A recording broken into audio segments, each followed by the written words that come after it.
देखिएगा आज की इस वीडियो के अंदर जो भी क्वेश्चंस हैं, सच में कसम से आपका दिल एकदम खुश हो जाएगा। यानी कि एग्जाम में जो जो क्वेश्चंस आए थे वो मैंने स्टैटिक के ले रखे हैं और बाकी जो रिमेनिंग है इसमें करंट भी आपको देखने को मिलेगा, ताकि प्रीवियस में जो भी क्वेश्चंस बने थे उन सभी को करंट के माध्यम से आप तक पहुंचाया जा सके।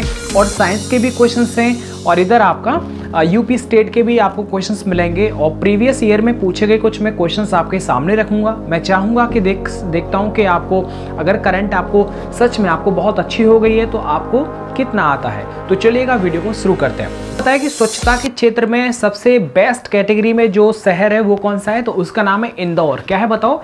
इंदौर रखना है कि देखिएगा एशिया में सबसे जो लंबा हाई स्पीड ट्रैक जो बना है ये आपके इंदौर के अंदर बना है, ठीक है, और विश्व का ये 5वें नंबर का है। तो इन सभी सवालों को याद रखना है। अब आपके मन में आएगा कि सर संसार के अंदर सबसे लंबा जो हाई स्पीड ट्रैक बना है वो किस देश का है, तो वो जर्मनी का है। याद रखिएगा जर्मनी के अंदर 21 किलोमीटर का ये ट्रैक है कि भारत का पहला 14 लेन का जो एक्सप्रेस वे बना हुआ है वो कहां से लेकर के कहां तक है, तो याद रखिएगा दिल्ली से लेकर के मेरठ तक 14 लेन का एक्सप्रेस वे बना है। वाले स्मार्ट सिटी अवार्ड 2020 में जो संयुक्त रूप से वो कौन से दो शहर थे जिनको जो है अवार्ड जो है दिया गया था, तो याद रखिएगा वो इंदौर और सूरत। तो याद रखिएगा इंदौर और जो सूरत है इन दोनों को संयुक्त रूप से स्मार्ट सिटी अवार्ड 2020 इनको दिया गया था। देखिएगा मैं आपसे एक सवाल के बहाने से कुछ चीजें आपको बताना चाहता हूं। मेरे एक सवाल है जो पेपर में आया था एमपी पुलिस में, आप बताइएगा कि जो पापीकोंडा नेशनल पार्क है ये किस कहां पर है, तो याद रखिएगा पापीकोंडा नेशनल पार्क है ये आपके आंध्र प्रदेश के अंदर है और जो कुचिपुड़ी डांस होता है ये भी आपका आंध्र प्रदेश के अंदर होता है, ठीक है। तो दोनों सवाल कई बार पूछे जा चुके हैं। अब देखो आंध्र प्रदेश के बारे में आपको पता होगा, आंध्र प्रदेश के जो सीएम है वो है वाईएस जगनमोहन रेड्डी। वो सीएम ऑफ द ईयर का भी अवार्ड से उनको नवाजा गया है, तो ये भी आप याद रखिएगा। पापीकोंडा नेशनल पार्क और कुचिपुड़ी जो डांस है ये भी आपके आंध्र प्रदेश के अंदर होता है। आंध्र प्रदेश की 3 राजधानियां हैं, विशाखापट्टनम, अमरावती और कुर्नूल। तो तीनों राजधानियों को आप याद रखिएगा। जबकि जो तेलंगाना है इसका एक ही राजधानी और उस राजधानी का नाम है हैदराबाद। आंध्र प्रदेश के अंदर एक मंदिर है जिसके अंदर नंदी की प्रतिमा जो है मिलती है, तो याद रखिएगा वो जो मंदिर है वो है लेपाक्षी मंदिर। तो लेपाक्षी मंदिर का संबंध है आंध्र प्रदेश से और इस मंदिर के अंदर नंदी की प्रतिमा जो है पाई जाती है। ताकि मानव शरीर का वो कौन सा अंग है जो मोतेलिया होता है ना, टाइफाइड, इसे मुख्यतः प्रभावित होता है। तो बताइएगा, मैं आपके लिए ऑप्शन देता हूं, क्या वो इंटेस्टाइन है या कि वो आंतें हैं या फिर वो लंग्स हैं या फेफड़े। तो आंत और फेफड़े इन दोनों में से कौन सा है जो टाइफाइड से प्रभावित होता है, तो याद रखिएगा टाइफाइड से जो प्रभावित होता है वो आपकी आंतें होती हैं, यानी इंटेस्टाइन, ठीक है। छोटी आंतें बड़ी आंतें ये दोनों ही जो होती हैं वो टाइफाइड से प्रभावित होती हैं। अच्छा ये क्या होता है, देखो मोतेला जो होता है ना, टाइफाइड जो होता है ये ज़्यादातर क्या होता है, दूषित पानी दूषित भोजन का सेवन करने से ये टाइफाइड रोग हो जाता है। और टाइफाइड जब होता है तो ज़्यादा मोतेला जब निकलता है बड़ी ही परेशानी का सामना करना पड़ता है, ये भी आपको पता होना चाहिए। अब आपके मन में ये सवाल आएगा कि सर अगर किसी को कोई मोतेला हो भी जाता है, टाइफाइड हो भी जाता है, तो इसके लिए इसे जांच करने के लिए कौन सा टेस्ट करवाया जाता है, तो उस टेस्ट का नाम है बिडाल टेस्ट। क्या नाम है उसका? Widal test. तो याद रखिएगा बिडाल टेस्ट जो होता है वो टाइफाइड की पहचान जांच पड़ताल करने के लिए बिडाल टेस्ट करवाया जाता है। और याद रखिएगा जो टाइफाइड है ये आपके जीवाणु से होने वाला रोग है। Is that clear? ये सारी चीजों को आपको याद कर लेना। एक और सबसे बेहतरीन सवाल मेरे दिमाग में आ रहा है, मैं चाहता हूं कि इस सवाल का जवाब आप दें, तो जल्दी से बताओ, आराम से सोच करके, गलत नहीं देना आपको, ठीक है। अगर आप प्रैक्टिस कर रहे हैं तो आपको ये याद होना चाहिए कि सर क्या पूछ रहे हैं, मुझे जवाब क्या देना है। आपको ये बताना है कि जो ट्रांसफॉर्म होता है ना, ट्रांसफॉर्म की जो क्रोड होती है वो किसकी बनी होती है। ऑप्शन में देता हूं, नर्म लोहा या फिर तांबा या फिर तांबे की बनी होती है वो। तो जल्दी से बताइएगा। जो क्रोड होती है ना, कुंडली, अरे आपने देखा ना ट्रांसफॉर्म का, जब हम 10th क्लास में जो चित्र बनाते थे तो उसमें कुंडलियां होती थी, उन्हीं को क्रोड बोला जाता है। तो याद रखिएगा ट्रांसफॉर्म के अंदर जो क्रोड होती है ना वो नर्म लोहे की जो है बनाई जाती हैं। इनमें क्या होता है कि आप विद्युत धारा जैसे एसी आती है और उनके अंदर जैसे ही विद्युत धारा प्रभावित होती है तो जो चुंबकीय क्षेत्र जो वो होता है उत्पन्न हो जाता है, ठीक है। ये फिर वो ज़्यादा हो जाएगा, मैं डिस्कस नहीं करूँगा। तो याद रखिएगा कि ट्रांसफॉर्म की जो क्रोड होती है वो नर्म लोहे के माध्यम से बनाई जाती है। मेरा एक सवाल है, कई बार पूछा गया था कि जो ट्रांसफॉर्म होता है वो किस सिद्धांत पर काम करता है, तो ये अन्योन्य प्रेरण के सिद्धांत पर काम करता है, या फिर मैं इसे ऐसे भी कह सकता हूं कि विद्युत चुंबकीय प्रेरण के सिद्धांत पर काम करता है आपका ट्रांसफॉर्म। क्या आप ये बता सकते हैं कि ट्रांसफॉर्म जो होता है वो एसी को डीसी में चेंज करता है या फिर वोल्टेज को कम ज्यादा करने का काम करता है? ध्यान से सुनो मैंने क्या कहा, आपको कन्फ्यूजन हो जाएगा। याद जब आपसे रियलाइज करेंगे ना तो कन्फ्यूजन जरूर बनेगा। तो याद रखिएगा, जो ट्रांसफॉर्म होता है ये वोल्टेज को कम ज़्यादा करने का काम करता है, एसी को डीसी में चेंज नहीं करता है। ठीक है, जो आ रहा है बस अरे आप एक बात बताइए, ट्रांसफॉर्म आपके गांव में लगा रहता है और जो हाई वोल्टेज लाइन होती है उसमें बहुत ज़्यादा लाइट होती है, विद्युत होती है, वो क्या करता है ट्रांसफॉर्म उसे कम करके गांव को जितना लिमिट देना उसको, वो फिर उस हिसाब से जो होता है गांव के अंदर वो लाइट जाती है। ठीक है, और जो लाइट जो हमारे घरों में आती है ये एसी के रूप में जो है लाइट आती है, यानी प्रत्यावर्ती धारा के रूप में हमारे घरों में जो लाइट आती है वो एसी करंट होता है। अच्छा, मेरा एक सवाल है, रेक्टिफायर और जो इन्वर्टर होता है, इन दोनों का जो सिचुएशन होता है ना, जो सवाल हैं वो कई बार एग्जाम में पूछे जा चुके हैं। क्या आप मुझे बताएंगे कि जो रेक्टिफायर लगा होता है आपके इन्वर्टर के अंदर वो क्या काम करता है? तो देखिएगा मैं आपको बताता हूँ। जैसे एक इन्वर्टर लगा हुआ है और जो लट्ठे से जो मीटर से जो आपके घर में जो इन्वर्टर तक जो तार आ रहा है उसके अंदर एसी करंट होता है। रेक्टिफायर क्या करता है कि एसी को डीसी में चेंज कर देता है। ठीक है, तो इन्वर्टर के अंदर क्या डीसी करंट हो गया। अब क्या है कि जो हमारे उपकरण लगे होते हैं, विद्युत उपकरण जो घर में लगे रहते हैं, उनको एसी चाहिए, तो वो क्या करता है रेक्टिफायर कि जो उसने डीसी बनाया है ना, एसी तार से आया, रेक्टिफायर ने एसी को डीसी में बदल दिया। अब इन्वर्टर क्या करेगा कि डीसी को एसी में चेंज करने का जो काम करता है वो इन्वर्टर करता है। तो दोनों का ही कार्य प्रणाली एकदम उल्टा है।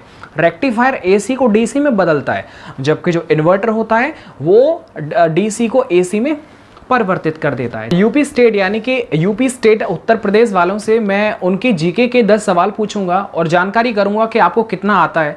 कितना आने का मतलब है कि आपको नहीं आता है तो आप याद करेगा, लेकिन ये बेसिक मैं सवाल आपसे पूछ लेता हूं। मुझे आप बताइएगा कि Indian institute of handloom technology, दोबारा सुनिए, अरे सीधी बात है, जो हथकरघा होता है ना, हथकरघा यानी हैंडलूम का जो काम होता है वो कहाँ पर होता है बताओ? Indian institute of handloom technology, ये जो इंस्टीट्यूट है वो कहाँ पर है बताओ जल्दी से। ये याद रखिएगा, ये है आपका वाराणसी के अंदर। देखिएगा, वो आपने सुना तो होगा बनारसी साड़ी, तो बनारसी जो साड़ी होती है वहाँ पर हाथों के द्वारा जो है साड़ी जो है बनाई जाती है। मैं लेके आया था। यूपी का प्रथम संगीत महाविद्यालय, उसका नाम क्या है? तो उसका नाम है भातखंडे हिंदुस्तानी।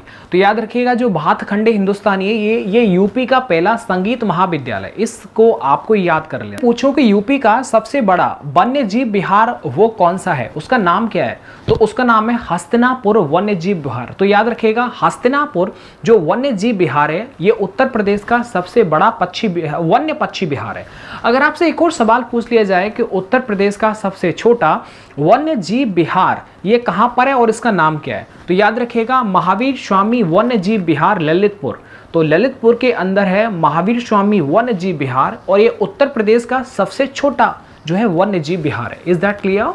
अच्छा, जब ललितपुर का नाम आ ही गया है तो चलो मैं आगे आपसे सवाल पूछूंगा। उत्तर प्रदेश के अंदर वो कौन सा जिला है जिस जिले के अंदर जैन और बुद्ध धर्म इन दोनों के जो है तीर्थ स्थल हैं? तो आपको याद होना चाहिए वो है कौशाम्बी, और कौशाम्बी के अंदर जैन और बुद्ध ये दोनों धर्मों के जो है तीर्थ स्थल हैं, ये आपके कौशाम्बी के अंदर। मैं 2 रचनाओं के बारे में जानकारी करता हूँ कि आपको पता है क्या ये, क्योंकि यूपी जो पैट होने वाला है उसमें भी आपके जो है पूछे जाएंगे, है ना। यूपी साहित्य के कुछ सवाल हैं। आप मुझे बताइएगा कि साहित्य लहरी और भ्रमर गीत, तो साहित्य लहरी और भ्रमर गीत हैं, ये जो रचनाएं हैं वो किन की हैं? क्या वो सूरदास की हैं या फिर रैदास की हैं? तो याद रखिएगा, जो साहित्य लहरी है और भ्रमर गीत है ये दोनों जो रचनाएं हैं ये आपके सूरदास की हैं। ठीक है, सूर, सूरावली, इन सभी को आप थोड़ा याद रखिएगा। तो दोनों चीजों को आप याद रखिएगा, साहित्य लहरी और भ्रमर गीत ये दोनों जो रचनाएं, मैंने यार सिर्फ 2 ही तो पूछे हैं आपसे, और जो पूछा है उसको आपको याद कर लेना है अगर आपको याद नहीं है। आपसे एक मेला के बारे में पूछ लेता हूँ।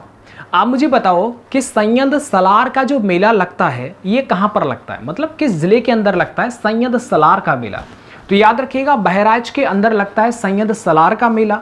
मैं आपसे एक जो उत्सव के बारे में पूछता हूँ कि जो लठमार होली होती है ना, लठमार जो होली होती है ये कहाँ पर होती है?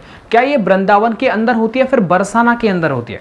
तो याद रखिएगा, हमारे पास में है ये बरसाना के अंदर होती है लठमार होली। देखो बच्चे बहुत कंफ्यूज होते हैं, अगर वृंदावन आ गया ना तो आप कंफ्यूज पक्का हो जाएंगे कि मथुरा, वृंदावन, बरसाना है। ये पास में ही पढ़ते हैं। अब याद कैसे करेंगे, लठमार होली यानी कि लट्ठों की क्या होगी, बरसात होगी, मतलब बरसेंगे दैत दनादन। तो याद रखना बरसाना के अंदर है लठमार होली। तो यूपी के अंदर जो देसलाई जो बनाते हैं ना, देसलाई यार आग लगाने वाली या तो बीडीपी में, तो याद रखिए यूपी के अंदर जो देसलाई उद्योग है ये कहां पर है, तो ये रायबरेली के अंदर है। पूछा जाए कि यूपी के अंदर यूरेनियम कहां पर मिलता है, बताओ जल्दी से। तो यूरेनियम मिलता है आपका ललितपुर के अंदर, और ललितपुर के अंदर बताया था उत्तर प्रदेश का सबसे छोटा जो वन्य जीव विहार है, महावीर स्वामी वन्य जीव विहार, ये आपके ललितपुर के अंदर पाया जाता है। ठीक है, तो यूरेनियम का सवाल काफी ज्यादा पूछा जाता है। अच्छा, डोलेमाइट कहां पर मिलता है बताओ, डोलोमाइट। तो याद रखिए डोलोमाइट जो है ये सोनभद्र के अंदर मिलता है। मैंने आपको बताया था ना, सोनभद्र जो 4 राज्यों के साथ में सीमा लगाने वाला भारत का भी एकमात्र जिला है, और वो है हमारे उत्तर प्रदेश का सोनभद्र। उत्तर प्रदेश में वो कौन सा जिला है जहां पर संतरे की पैदावार की जाती है, जल्दी से बताओ। आपने बहुत कुछ पढ़ रखा होगा, पढ़ रखा है तो आप याद रखेंगे। देखो संतरे की जो पैदावार होती है ये सहारनपुर के अंदर होती है। और याद रखिए, ऐसे याद रखो, स माने संतरा और स माने सहारनपुर, तो ऐसे करके थोड़ा थोड़ा आपको लिंक हो जाएगा। पूछता कि जो भागीरथी और अलकनंदा है, ये जो दोनों हैं वो कहां पर आकर के मिलती हैं, यानी उस स्थान को क्या बोलते हैं जहां पर भागीरथी और अलकनंदा जो ये दोनों जो नदियां हैं मिलती हैं, उस स्थान को क्या बोलते हैं? क्या उस स्थान को रुद्रप्रयाग बोलते हैं या देवप्रयाग बोलते हैं? तो याद रखना भागी अलकनंदा देवप्रयाग में, यानी एक बार दोबारा बोलो, भागी अलकनंदा देवप्रयाग में, याद हो जाएगा। भागीरथी अलकनंदा ये दोनों का जो मिलती हैं ये आपके देवप्रयाग के अंदर मिलती हैं। अच्छा, रुद्रप्रयाग आपने खूब सुना होगा, तो याद रखना जो रुद्रप्रयाग है ना, इसके अंदर अलकनंदा और जो मंदाकिनी है, अलकनंदा और मंदाकिनी ये दोनों जो नदियां मिलती हैं ये आपके रुद्रप्रयाग के अंदर मिलती है। अब देखिएगा जो एग्जाम में पूछे गए थे वो मैं आपके सामने सवाल रख देता हूं। अब आप भी ये देखना कि वास्तव में देखो हमको कितना याद है, तो जल्दी से बताओ। ज्ञान योग, कर्म योग, राजयोग, जो ये जो पुस्तक है ये किसने लिखी थी? स्वामी विवेकानंद जी ने लिखी थी। ठीक है, और स्वामी विवेकानंद यानी कि जो योग विश्वविद्यालय बना है ये कहां पर बना है? लॉस एंजल्स अमेरिका के अंदर बना है। ओके, अबोर पहाड़ियां जो हैं ये किस जिले के अंदर पाई जाती हैं? अबोर पहाड़ियां यानी अबोर हिल्स जो पाई जाती हैं ये आपके अरुणाचल के अंदर पाई जाती हैं। कहां पर बताओ? अरुणाचल के अंदर पाई जाती हैं। अरुणाचल की राजधानी क्या है? ईटानगर है। असम की राजधानी दिसपुर है, याद रखेंगे आप, और नागालैंड की कोहिमा। तो इन सभी सवालों को याद रखना। अबोर हिल्स जो पाई जाती हैं ये आपके अरुणाचल के अंदर पाई जाती हैं। ये क्वेश्चन पेपर में। नाट्यांजलि जो उत्सव होता है ये कहां पर होता है? जल्दी से बताओ। नाट्यांजलि उत्सव होता है वो कहां पर होता है? ये तमिलनाडु के अंदर होता है। अगर मैं आपसे पूछूं कि जो ओणम का त्योहार होता है ये कहां पर मनाया जाता है? केरल या तमिलनाडु के अंदर?